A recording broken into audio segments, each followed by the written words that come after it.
ইরানের প্রেসিডেন্ট ইব্রাহিম রাইসিকে নিয়ে হেলিকপ্টার বিধ্বস্ত হওয়ার ঘটনায় যুক্তরাষ্ট্রকেই দুষছেন রাশিয়ার পররাষ্ট্রমন্ত্রী সের্গেই লাভরভ।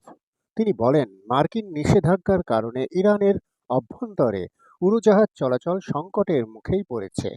বর্তমানে এক বাণিজ্যিক সম্মেলনে যোগ দিতে লাভরভ কাজাখস্তানে আছেন। সেখানেই তিনি এসব কথাই বলেন। গত রোববার আজারবাইজান সংলগ্ন ইরান সীমান্তে একটি বাঁধ উদ্বোধন করে ফেরার সময় দুর্ঘটনার কবলে পড়ে রাইসিকে বহনকারী হেলিকপ্টারটি এটি ইরানের উত্তর পশ্চিমাঞ্চলে ভারজাকান এলাকায় বিধ্বস্ত হয়। পররাষ্ট্রমন্ত্রী হুসাইন আমির আবদুল্লাহিয়ান এবং আরও কয়েকজন জ্যেষ্ঠ প্রাদেশিক কর্মকর্তাও ওই হেলিকপ্টারে ছিলেন এবং তারা সবাই নিহত হয়েছেন। এটা আমরা গতকালকের খবরেই শুনেছি। কিন্তু ওই দুর্ঘটনার পেছনের কারণ হিসেবে লাভরভ কি বলছেন? লাভরভ বলছেন, মানে রাশিয়ার পক্ষ থেকে লাভরভ যেটা বলছেন, মার্কিন নিষেধাজ্ঞার আওতায় তাদের তৈরি উড়োজাহাজের যন্ত্রাংশ ইরানে আহ, সরবরাহের ওপরও নিষেধাজ্ঞা দেয়। এর মধ্য দিয়ে তারা অর্থাৎ যুক্তরাষ্ট্রে মানুষের জীবনকে ঝুঁকির মধ্যে ফেলেছে।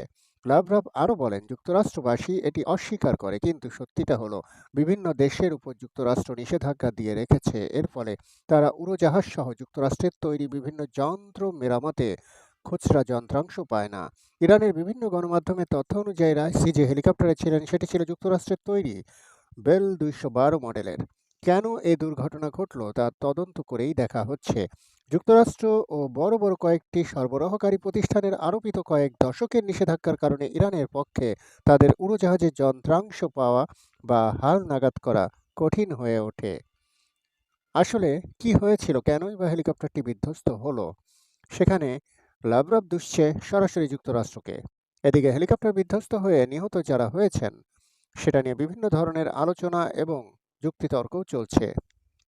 ইব্রাহিম রাইসিকে বহনকারী হেলিকপ্টারটি বিধ্বস্ত হওয়ার সময় ইরানের পূর্ব আজারবাইজান প্রদেশের জোলফা নামের দুর্গম পাহাড়ি এলাকায় ছিল ঘন কুয়াশা, বৃষ্টিও হচ্ছিল। দুর্ঘটনার কারণ নিয়ে ইরানের রাষ্ট্রীয় টেলিভিশনে বলা হয়, বৈরী আবহাওয়ার কারণে হেলিকপ্টারটি বিধ্বস্ত হয়। হেলিকপ্টারটি কিভাবে তাহলে বিধ্বস্ত হলো তা খতিয়ে দেখতে দুর্ঘটনার পরদিন একটি তদন্ত কমিটি গঠন করেছে ইরান। এ বিষয়ে সহযোগিতার প্রস্তাব দিয়ে রাশিয়া বলেছে, ইব্রাহিম রাইসির হেলিকপ্টার বিধ্বস্ত হওয়ার সঠিক কারণ উদ্ঘাটন করতে প্রয়োজনীয় সব ধরনের সহযোগিতা দিতে রাশিয়া প্রস্তুত।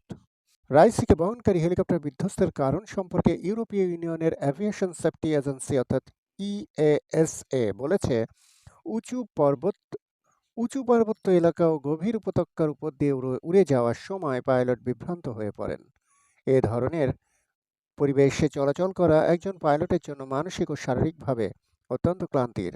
ইএএসএ বলছে, গভীর উপত্যকায় বাতাসের গতি ও দিক আচমকা অপ্রত্যাশিতভাবে পাল্টে যেতে পারে। এ কারণে বাতাসের গতি উল্লেখ করার মতো ওঠানামা করতে পারে। এতে করে অনেক সময় হেলিকপ্টারের উপর নিয়ন্ত্রণ হারাতে পারেন পাইলট। এছাড়া এসব জায়গা দিয়ে চলাচলের সময় কুয়াশা অত্যন্ত বিপজ্জনক একটি বিষয়। যাই হোক, এখন রাশিয়া বলছে সরাসরি যুক্তরাষ্ট্রের দিকে আঙ্গুল তুলে যে যুক্তরাষ্ট্রই দায়ী। অন্যদিকে তদন্ত চলছে এবং সেই তদন্তে সব ধরনের সহযোগিতা করবে রাশিয়া। এখন সময়ের অপেক্ষা, দেখার বিষয় রাইসির মৃত্যুটা কি সত্যিই দুর্ঘটনা ছিল নাকি পরিকল্পিত অন্য কিছু।